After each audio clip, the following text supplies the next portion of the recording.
Getting pregnant is hard enough. Staying pregnant is the fear that everyone carrying a pregnancy has.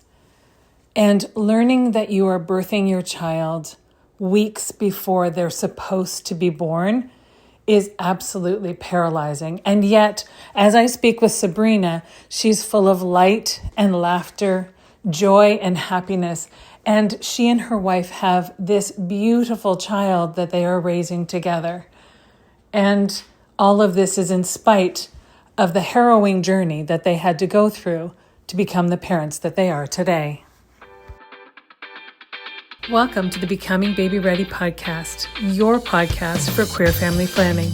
My name is Sam, and throughout this podcast, you'll hear me have conversations with professionals who work alongside people who want to start and grow their families, as well as parents of intentionally created families.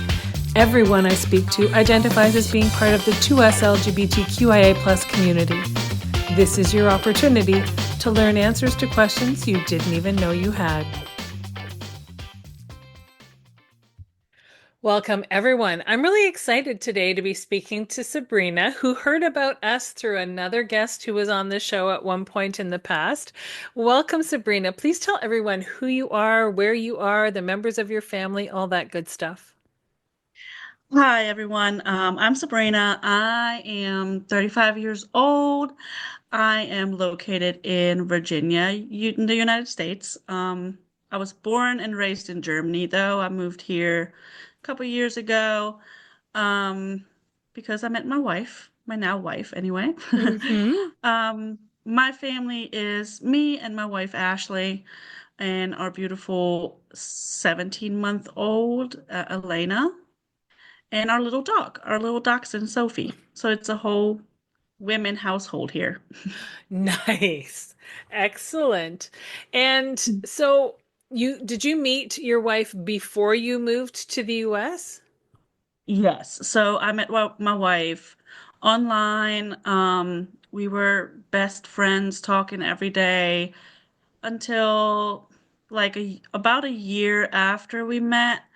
Um, and we just confessed our feelings and everything else history, kind of. Whereabouts in Germany were you? I was like in the south, like Stuttgart is like the biggest city close by. Very little town that I grew up in. Nothing big. Um, but yeah, all my family is still there. I always dreamed about coming here. I have a half brother actually in Georgia. Um, and then I met her and things just lined up and here I am. That's beautiful and amazing. And I mean, things happen the way that they're supposed to happen, right? But I speak to you, Hmm. and people listening would have to really listen to hear that you have an accent. So you either work on it really well or you grew up speaking English as much as you did German.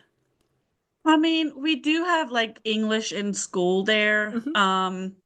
But over the years being here now for 5 years, Hmm. it gotten better. My wife still makes some fun of me sometimes with some words, and she's like, "Wait, what did you say? Say that again?" Just to like tease me a little bit. Right. Um, but yeah, some words or some things, I guess I still have a little bit of an accent, but I'm guessing I'm getting better. I hope I do. And you're clearly conscious of it and make an Yeah. effort to speak Yeah. clearly. Yeah. Because after I mean, full transparency to listeners, we had a quick call beforehand to make sure that she wanted to come on this show. But I was thinking after I hung up, I feel like English isn't her first language, but she's been speaking it quite a long time. So if it's only been 5 years, then kudos to the German education system and to your consistent focusing on speaking clearly and enunciating because it's very clear. I find that Thank you. fascinating, and I meet people from everywhere, and it's really neat to kind of broaden things out a little bit. It's Yeah. cool. Thank you. I appreciate that. So you met your wife, you got together. Did you know right from the very beginning that you were going to have children together? I mean, I always said I wanted to have children. I work with children. I'm a pre-K teacher for the past 15 plus years. I love children. I always knew I wanted children on my own. She already had a son. He's 17 this year, um, from a previous marriage. But yeah, we did talk about it, but in the beginning, of course, it was not like this big topic. We were like, yeah, we want to have children. It just then with time we kept talking about it and it was a topic and I always told her, she always knew that I wanted children on my own. So it just came that, we kept talking about it and we're like, all right, let's look into it and let's see how this works this way. Because we Hmm. were like, we have no clue. So where to even begin? Like it was overwhelming at first. Because where do you begin? Um, Yeah. so we were just trying to collect information, listen to podcasts, look online, these groups on Facebook and stuff like that. Ask questions of, in those pages on Facebook where, you can just ask people who already went through all of this and did all of this and were successful too. Hmm. Um, so yeah. And and you are a two uterus household. hmm Was it always a decision that you would be the one to carry? Did she have a desire to carry again? So we said from the beginning that I would be the first to carry, just because she had the experience of a pregnancy, Hmm. and I wanted to have that experience too. I Hmm. wanted to be a mom. I wanted to be pregnant and just experience that. It's a whole different life experience, right? Hmm. Um, Hmm. but we said that if for any reason I wasn't able to carry, she would be willing to do it too. And she was very, very understanding, very supporting, and she understood that my desire of, wanting to carry and wanting to feel all of that and going through all of that, even though it's Hmm. a lot of emotions, Yeah. a lot of hormones and everything. But um, she was not one who said, "But I want to." Like, why does it have to be you? No, it was like clear that we both agreed that I would be the first to carry if for some reason, health issues or whatever it was, Hmm. it wouldn't be possible for us to have a child together, then she would have been the one to carry for sure. Excellent. Excellent. Now you live in Virginia, and Virginia Mhm. has can be very split politically. Mhm. Are you in an environment where you are in a more blue area of Virginia, so you've got lots of queer support, or It's very split, like you say. We live in a really small town where I feel like it might be more of the red side of it. Mhm. But I work like an hour away, and that is like a bigger town where I feel like there's a lot of LGBTQ, a lot of support. Um, the hospital I was at to have the baby also very, very supporting, very understanding. I did not meet anybody who was in any way not accepting of, having two moms. But of course it is, we are still, when we have appointments with our daughter, it's still like, so your mom and you're the aunt? Like, Yeah. no, that's mommy.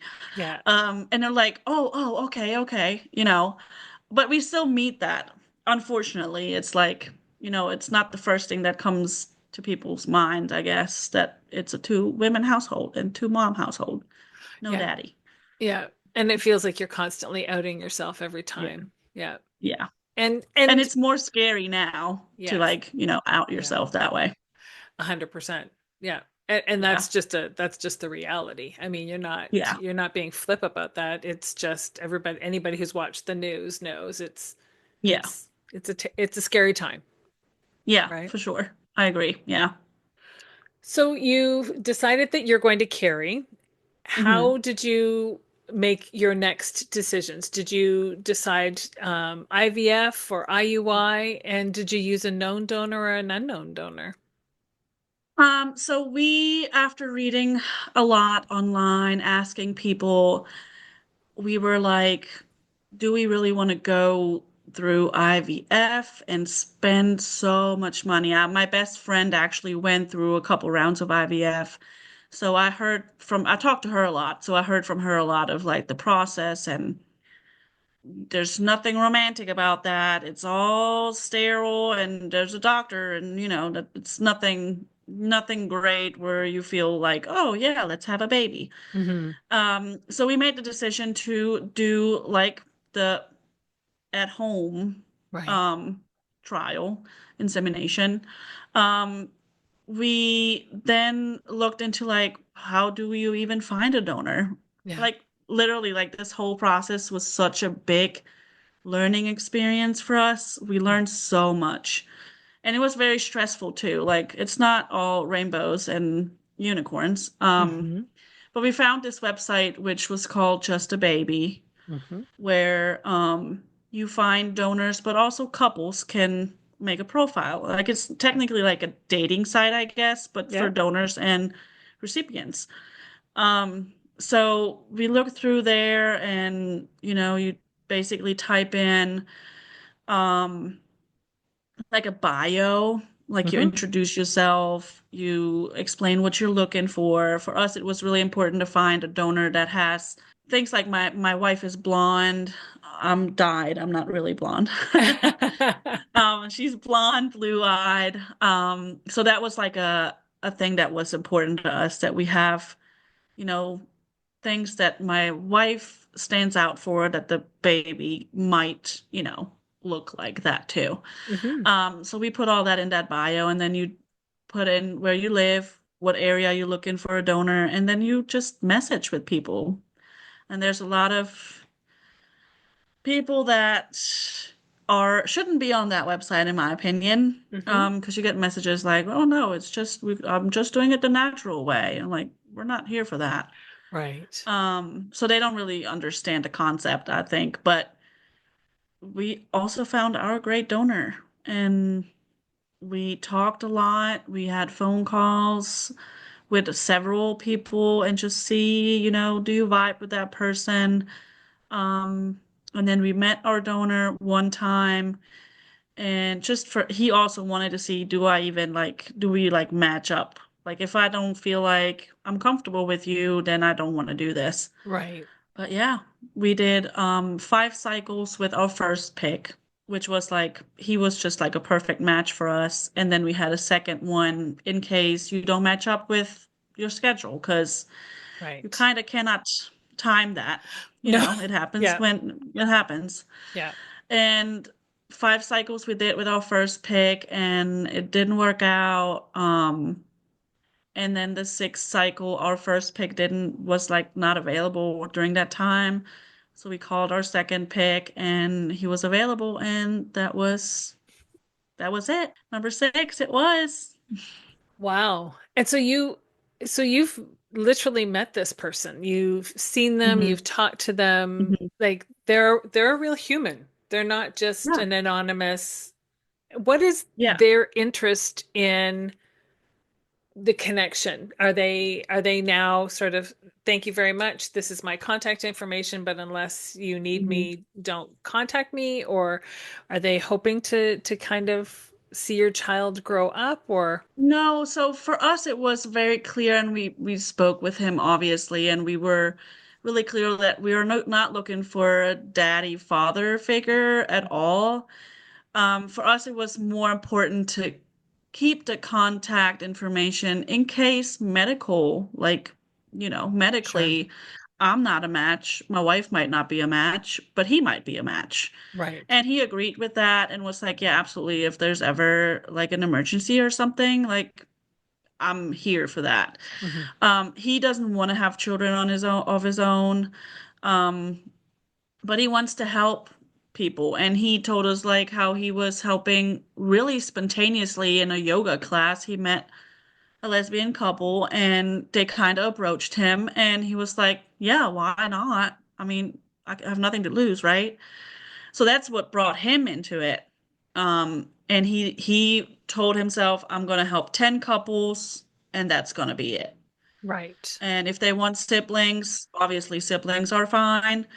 But that's going to be his limit, like 10 couples. And he reached that, um, after he heard what kind of happened with our birth story, which I guess we were going to get into too. Yeah. He reached out and checked in, like, is she doing good? How are you guys doing? So, um, it's that kind of like exchange, but nothing like we don't want anything like close or anything. Right. But he also was willing, he said, once she's 18 or grown up and she wants to know, she can call me if if she's interested in fishing, I can go take her fishing or whatever. Yeah. So he's willing to that too.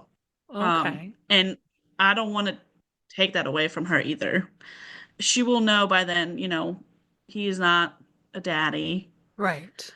She will grow up knowing that. So And did you have to sign legal papers and things like that to make sure that he's not a parental figure in the eyes of the law?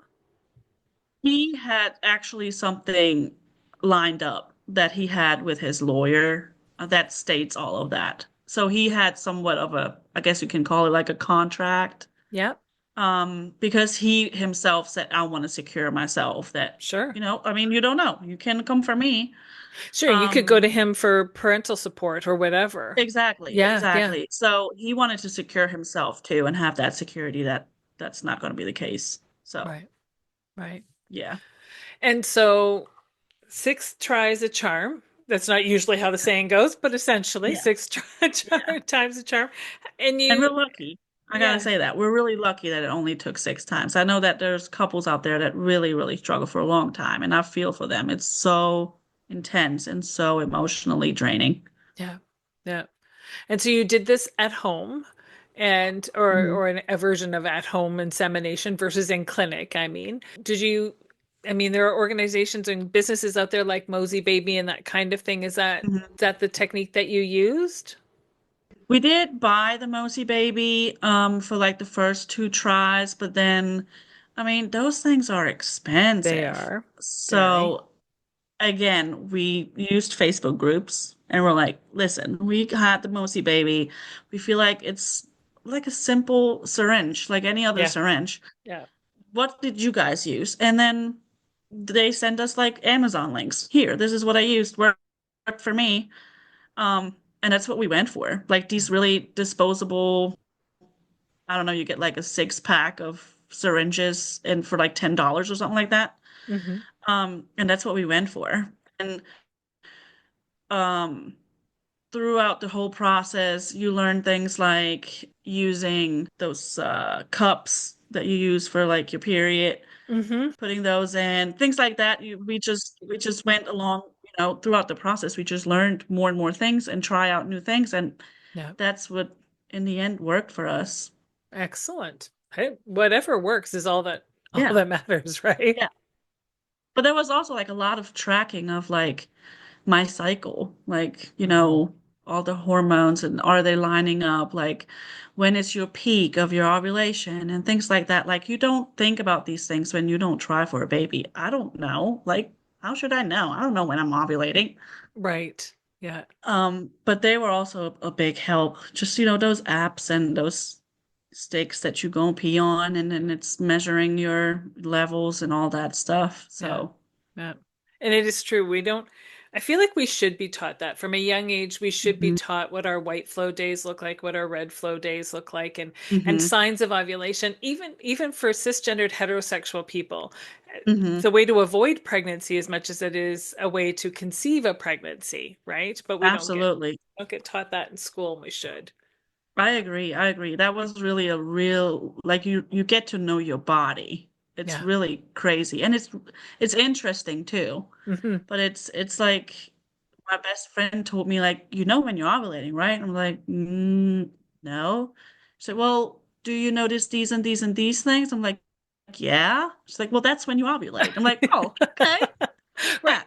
So some of it's really easy. You're right. Yes. But nobody talks about it because we don't want to talk about No. anything to do with that part of the body. Yes. Yes.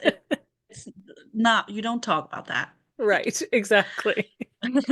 Oh, it doesn't make sense. We're not giving people the opportunities to succeed or, as I say, prevent Yeah, pregnancy if they don't want to yeah, get pregnant either. exactly. So you get pregnant. How was Hmm. that? How was the It pregnancy? was it was crazy. I still remember the night that we first tested because I tried to avoid testing because the first couple months you're so excited and you can't wait to finally test, and it always shows up this negative, and it's just so heartbreaking. It was so heartbreaking for the both of us. And after like 3 months, I think I told my wife, I just don't want to test. I just want to wait and either my period comes or it doesn't, and then we can still test, right? Hmm. And it was on a Wednesday night, and I kept telling my wife like my breasts feel weird, like it's a Hmm. weird feeling. She's like, "Well, we should test." And I remember it was the 11th day after ovulation, um, which is still very early Hmm. sometimes, right? Hmm. Hmm. And so we tested, and we did like two or three of those tiny test strips where you can get at Target for like 50 of them for like $15. Right. And they were very, very, very faint. I still have the photos, but they were so faint. And I tried to not get excited, but my wife was like, "That's a positive. That's a positive." I was like, "I don't know. I don't want to get too excited. It's really faint. You don't know if it's really like real." But the morning after, I tested with the pink dye, like the first response, and it just blew up. Like it was just so pink. So, and it was a work day, so I had to go to work. And Right. I remember I just bought my car and I drove out of town, out of our town, and I got pulled over because I was speeding because I was so out of my mind. Like I just couldn't wrap my head around that this is really happening, right? Yep. And I told this officer, almost crying, was like, "I'm so sorry. I just found out I'm pregnant." And I'm like freaking out. And he was like, "Okay, I'm going to let you go with a warning, but you're going to drive with two people now. So you got to watch and be careful." I'm like, "Okay, I will. I will." It was like, it was crazy. I will tell this story forever. I will tell this story to my daughter one day, and Right. she will know this story for sure. But it does feel surreal, especially when you've had, 5 previous months of Mhm. disappointment. So when it actually happens, you're thinking, is this a dream? Is this Yeah, really yeah, happening? yeah. And Yeah. it, like I said, it was so pink. And I remember my wife, we were both standing in the bathroom, and she was like, "And what is it? What is it?" And we both were like, "This is not real." Like we looked at each other like, "Is this real?" We couldn't stop like smiling, and Yeah. it was beautiful. Yeah. Oh, good. Yeah. So you had early signs. The breast tenderness and changes was a Hmm. sign. So there's something Hmm. going on, and she was Yeah. right to encourage you to test because Yeah. clearly things were working in the right direction. That's Yeah. amazing. Hold on for just a moment. We'll be right back. You know about Baby Ready because you're listening to this podcast, so you know that we are all about queer family planning and helping you have the family of your dreams. But did you know that we don't abandon you once your baby arrives? We actually offer parenting coaching as well, and that's not just for the newborn phase, although we are there for that, but it's through toddlerhood and young children, tweens, and even through the teen years.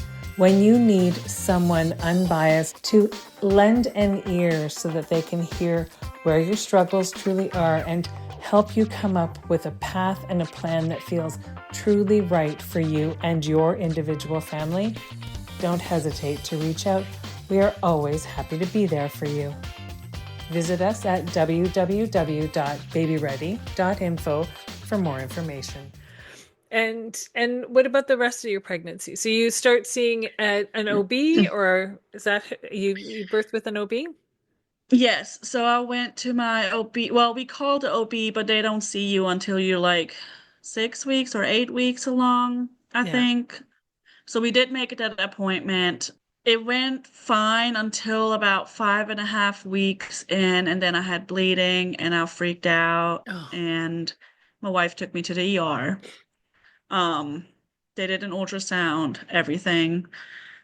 It was fine. I had a hemorrhage like subchorionic outside of the hemorrhage. sac. Yep. Exactly. Yep. Um, but we got to see the baby and hear the heartbeat already, so that was, Nice. I guess, good.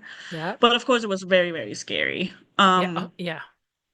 The first trimester was fine. Besides, I was super tired. I Mhm. mean, I'm telling you, I went home, I was on the couch, I was out. Yeah. Uh, very tired. Um, Second trimester then started with me getting COVID, which was Oh, very scary. yeah. But it went fine. Prior to us finding out that I was pregnant, we planned a trip to Germany to Oh, see my family. right. Of course. So we were like, can we still travel? It's a really long flight. I don't know if this works, but my OB then said, yes, you by that time you're safe to go. Just make sure you get up, walk around, you're not sitting down too long, things like that. Mm-hmm. And it was a really good trip. We had a lot of fun. And it was like late summer. Oh, So it was around perfect. September when we went. It Yeah. was not too hot, not cold. It was just perfect. Yeah. Um, so then we would come back, and I was around, I would say 22 weeks, 22, 23 weeks. So it was time for the anatomy scan. Mm-hmm. Um, and then I already noticed that the person who does the ultrasound, she was really nervous. She wouldn't say anything. Mm. And then I found out that my cervix was shortening, Right. really drastically for them to Okay. be really scared. They did the swab, that swab that has that protein Mm-hmm. because Mm-hmm. of prematurity. Yes. So they sent me to the clinic to get steroid shots because they were really scared. And they did tell us usually if this test comes back positive, it is about a 2 week time until like where the baby comes. Right. So I remember my wife and I were in the clinic when they gave me those shots. And she was crying and she was like, if she comes now, she's not gonna survive. Right. Um, so it was a very, very scary time because we Mm-hmm. thought, what's gonna happen? We didn't know. Like, are we Right. gonna be parents or not?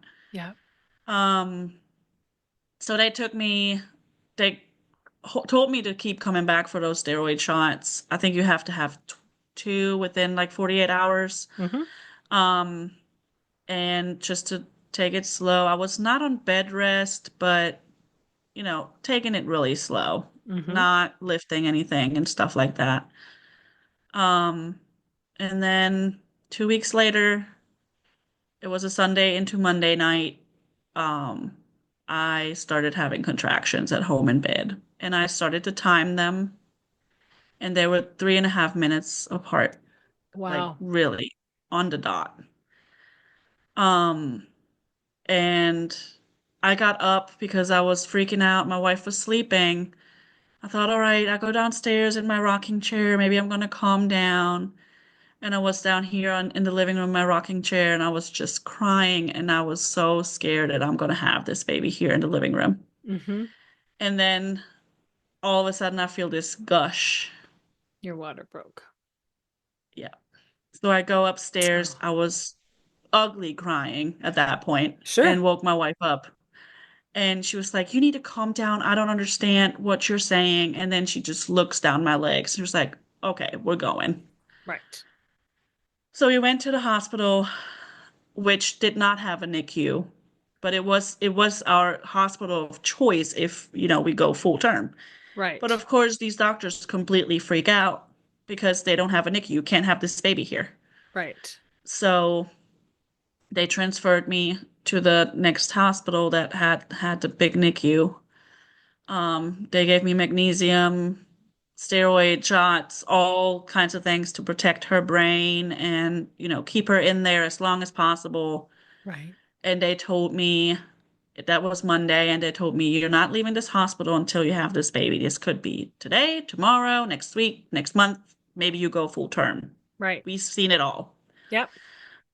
And the day that my wife decided then to go back to work, she said, you're going to be fine. Just call me if something happens. Like, she can't sit with me and not go to work, right? Right. Um, in the evening, that was Wednesday evening, I started again having pain, contractions. They moved me back to labor and delivery, and I stayed there overnight. And then the next day at 4:18 p.m., she came. So that was the same week your water broke? Just a Yes. few days Yeah. there. Okay. Mhm. And that was what, 25 weeks then? 25 weeks, 4 days. Yeah. You bought as much time as you possibly could, really, Yeah. right? Yeah. Which Yeah. works in your favor because you have a beautiful little girl now. I do. Yes, I do. So how long was she in the hospital for then? She was in the hospital for 92 days. It's a On the long dot, three time. months, I think. It's a very long time. It was very scary. Um, we have a great hospital. I'm very, very grateful for them. The nurses just are angels Hmm. walking on this earth. Hmm. Um, she wouldn't be here if they were not there Right. doing what they're doing every day. Um, it was very scary, but she came out perfect. She's thriving. We just on Monday had our big appointment for her development, and she just blew everybody away. Like, she's doing things, but I'm like, whose child is this? This is not my child. I didn't even know that you can do this. Um, but yeah, she's a miracle. She's a real, true miracle. That's Really. amazing. Yeah. That's amazing and so fantastic to hear because it is the fear, right? We Hmm. don't hear very many stories of babies coming early. Hmm. And when they do, there's often lots of other things that happen. And that's not to say that that Hmm. doesn't happen for some people, but Hmm. sometimes there is a miracle baby that comes at 25 weeks, 4 days Hmm. Hmm. and just is okay. That's Yeah. apparently just when she was supposed to come. Yeah. And I always joke. I mean, now we can joke about it, right? But I always joke. We have a really strong women tribe around us. And I always joke, she just heard all of y'all and she was like, I can't wait to meet these people. Like, I just need to go now. Like, I need to come out now and meet these crazy people that I hear about all the time. There you go. There you go. But it is very scary. The NICU is a very, very scary place, which you don't, it's not nothing normal to see a NICU. Right. Um, it was very scary. We feared for her life the first couple days. Sure. We didn't know if she's gonna make it or not. But we came out so strong and she came out so strong and yeah, I can only just say it's a miracle. I love the NICU. We raised her knowing where she's coming from. Hmm. We started a tradition that every year on her homecoming day, which is February 1st, we are taking her there and we're going to bring the nurses food or, whatever it is that Nice. is needed. And I want her to know growing up, like, this is where you started your life, and without these people here, you Hmm. would not be here. Yeah. I want her to know that. That's like a big part of me. I really want her growing up knowing that because we are very, very lucky, and we know that. We are very lucky that we come out of this like the way we have. Uh, It is very draining for marriage.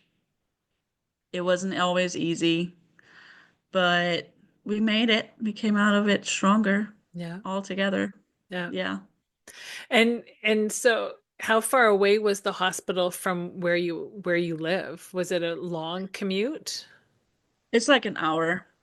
It is the Okay. same town that I also work at, so it's about an hour away. Yeah.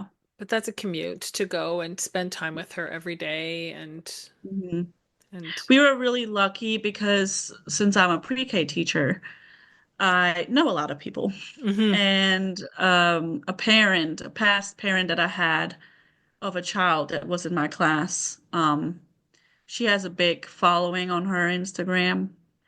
And she posted about it that we're looking for housing because it's really, I mean, there's not that many. It's the Ronald McDonald House. hmm There's a lily pad housing, but it's you have to have certain things. You have to live so and so far away to, Right. qualify for it. So she posted about it, and one of her high school friends or college friends had a house that she does not use in this town. Wow. And she was calling me crying, saying, I want you guys to live in my house. Oh my Um, gosh. Yeah, we were so lucky. Like we had a really great community to help us out. Really. I'm so That's grateful. that's So amazing. we just packed up the most important things and moved into this house, and that way we could be with our daughter every day. And I think that is also reason why she came out the way she did, Yeah. because we really spent every single day there. Yeah. Just snuggling her and holding her and telling her Yeah. how loved she is and Yeah. My wife was reading to her every night, and I still have like videos and photos of her, and she was just reading to her and her hearing our voices, and yeah, it makes such a big difference. These babies absolutely. know. Yeah. Oh, absolutely. And there's research to support that. It's not, I mean, you Yeah. know it in your gut, but it's nice to see that the research also supports what you just know. Hmm. She just needs to know you're Yeah. there, and that will give her confidence to keep thriving and striving every Yeah. day, right? Yeah. That made a big difference for sure. Yeah. And Yeah. 92 days, and then she got to come Hmm. home. That's a big, I mean, that flips your parenting. Sure, you give birth at full term and you bring your baby home from the hospital and your world's flipped Hmm. upside down in a way you didn't even know it could be. Hmm. But you've been this child's parent. You've seen her, you've held her, you've fed her, you've clothed her and changed her and everything else. But Hmm. now you're bringing her home, and Hmm. that's got to feel so strange. It was scary. Good. Oh, yeah, scary. Yes. It was scary because of course, we were hands-on every day. As soon as we could touch her and could help, hmm we would do what they call their care hmm times, which they have to do so often, in a 24-hour period. So hmm we would clean her and check her temperature and change her diaper. And as soon as she was then, you know, older and heavier and everything, she could also take a bath. So we would have bath times. And the nurses knew we are waiting for the moms. The hmm moms are going to do this. Yeah. Um, but now you don't have a nurse next to you, and Mm. you don't have the monitor that checks her heart rate, and you don't hear it beeping if her heart rate drops a little bit, Right. Yeah. And now I'm home, and my wife was with me for the first week at home just because I told her I really need you to be with, like, I'm gonna freak out on my own. Like, Right. Sure. ugh. Of course. Um, so she stayed home with me the first week, but then she had to go back to work, and I was home for my maternity leave. And then it was on me, and like, it is very scary. Yeah. Like, being a first-time mom is scary, Yeah. but being a NICU mom, that is very scary. Yeah. Um, but we handled everything great. She was, from the beginning, in the beginning, actually, she was not the best sleeper at night, just because in the NICU, they try to make it night and day. But of course, you have this nurse coming all the time. Like, there's always traffic. So it Yeah. was a little bit hard for her to adjust to that. But once she figured it out, she still is a full night sleeper. Like, oh, so lucky. Well, you've Um, gone through a lot of hell to get to that, so I think you're entitled to mhm. have a good sleeper out of all of it, don't you Thanks. think? Thanks. Yes. I mean, yeah, a little bit, I guess. I guess that's some She's a great perspective. sleeper. I never saw it this way. So thanks. Thank you, Sam. That's true. Yeah, I do see it that way now too. Yeah. I do deserve that. You do. Um, but yeah, we are now like she's great. She's 17 months. Of course, she's petite and smaller than any other 17-month-old. Certain things she needs a little bit longer time, but they all tell us by the age of 3, they usually picked Yeah. up on everything and are up Kind to of speed. levels out. Yeah. Hmm. How Yeah. big was she when she was born? How much did she weigh? She was 1 pound, 9 ounces. Wow. It's actually a good size for a 25 weeker, to be fair. Yeah, That isn't a because bad we saw size. others. We saw others in like next to her, obviously. Hmm. Because when she was first born, she was in that intensive care part of the NICU. Hmm. So you see a lot of nurses rushing when, when they're calling, oh, there's a mom having her baby already. Yeah. Yeah. And then you see them reeling in new babies, which is really heartbreaking. But we saw smaller ones and they were even older. Like they were 26, 27 weeks and they were smaller. Hmm. Yeah. Hmm. I mean, don't get me wrong. I'm not trying to suggest she was large No, and robust, but for 25 weeks, that's not a yeah, bad size. yeah. Yeah, no, she was like I mean, she was tiny still and um like a hand really literally a handful. Yeah. And so just you would think she's gonna break. Yeah. Yeah. It's scary. It It's a is. scary sight, but she was beautiful from the first day on. She was just beautiful, just perfect. And how big was she when you brought her home? She was 5 pounds. So she was still very small. Now I look at pictures in her car seat and look at her now in her car seat. I'm like, wow, you were tiny. She Yeah. was very tiny. Yeah. But she had to be at least 5 pounds to come home. Right. Yeah. So, Fair. um, but yeah, she was still very tiny. Now compared, I mean, back then for me, she was big because Right. she was so small. Yeah. But now looking back, I look at these pictures and I'm like, wow, you were so tiny.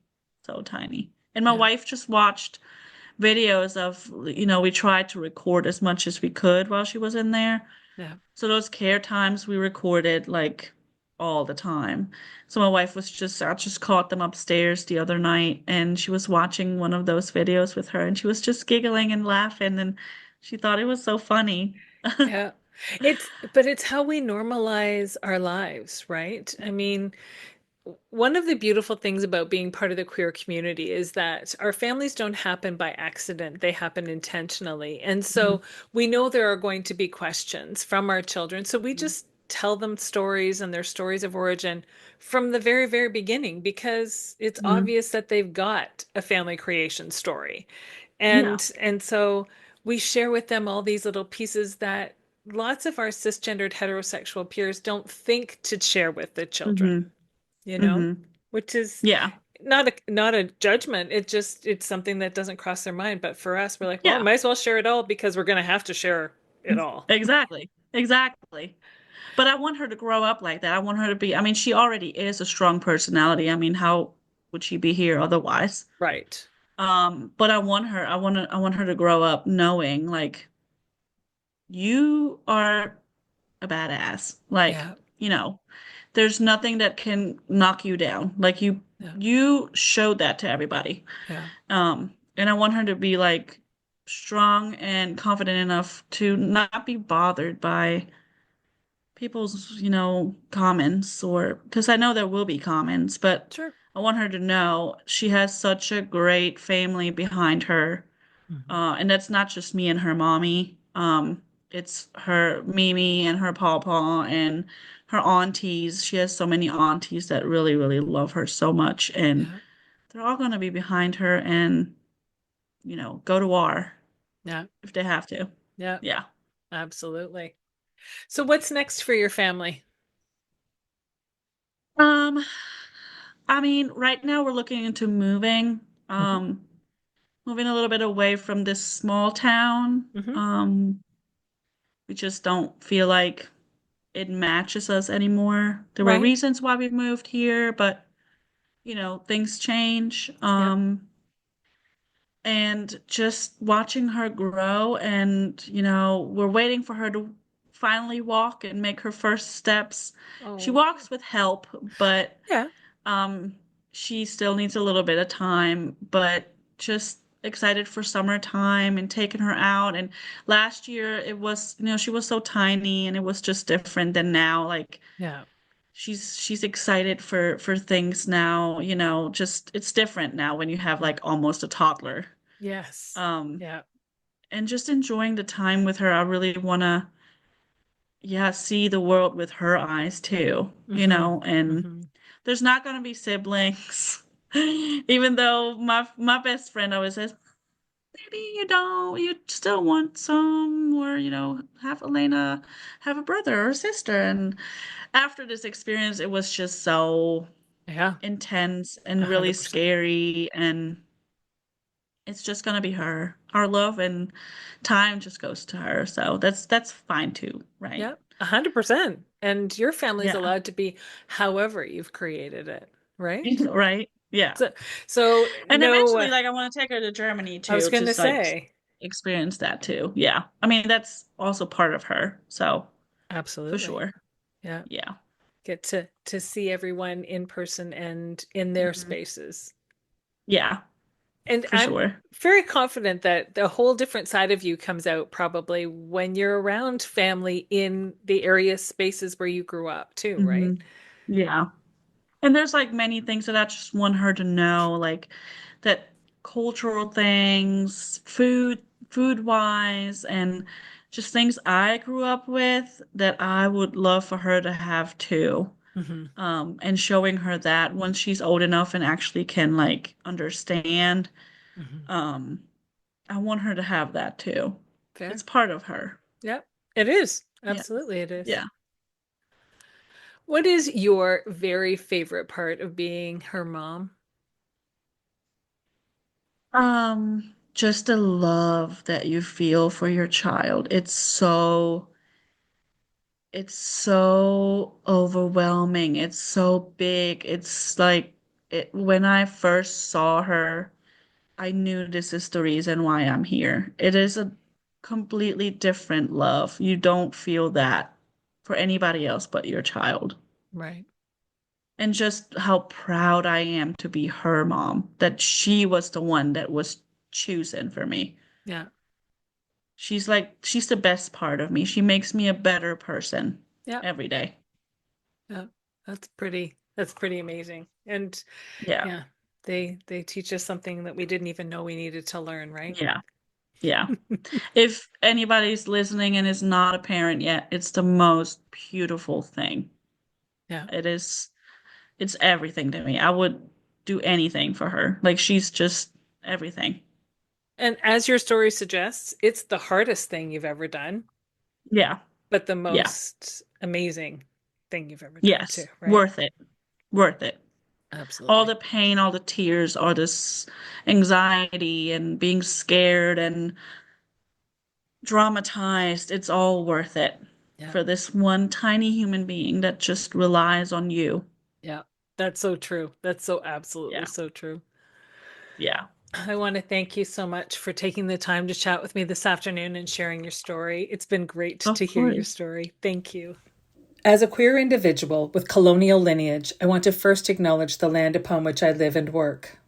Being from what is now known as Burlington, Ontario, I recognize the original ancestry of these lands as they span from Lake Ontario to the Niagara Escarpment and beyond. These lands are steeped in Indigenous history that benefits my community every day. The territory is mutually covered by the Dish with One Spoon Wampum Belt Covenant, an agreement between the Iroquois Confederacy, the Ojibwe, and other allied nations to peaceably share and care for the resources around the Great Lakes. I would like to acknowledge that the land on which I stand is part of the treaty lands and territory of the Mississaugas of the Credit. The land dictates everything about our ways of being. Particularly, the land teaches us about fluidity. Concepts of the binary system and heteropatriarchy were imposed by the colonials who were, at the same time, removing children from their homes, families, and all that was familiar to them. These same children were divided by the only two prescribed binaries recognized by the settlers, and they were forced to conform to a performative, gendered falsehood. The land doesn't operate under binary thinking. It is diverse, complex, and unpredictable at times. Rather, the land holds us and all of our remarkable paths and identities. Every organism and spirit has a purpose. It is from this understanding that I strive to live and grow. Thank you for joining me today on the Becoming Baby Ready podcast. If you have a story that you'd like to share, or you know someone who might, if you're a professional who works in the capacity of helping people start and grow their families, and you identify as being a part of the 2S LGBTQIA+ community yourself, then please don't hesitate to reach out. We always have room for more stories to share, and there's always more learning to do.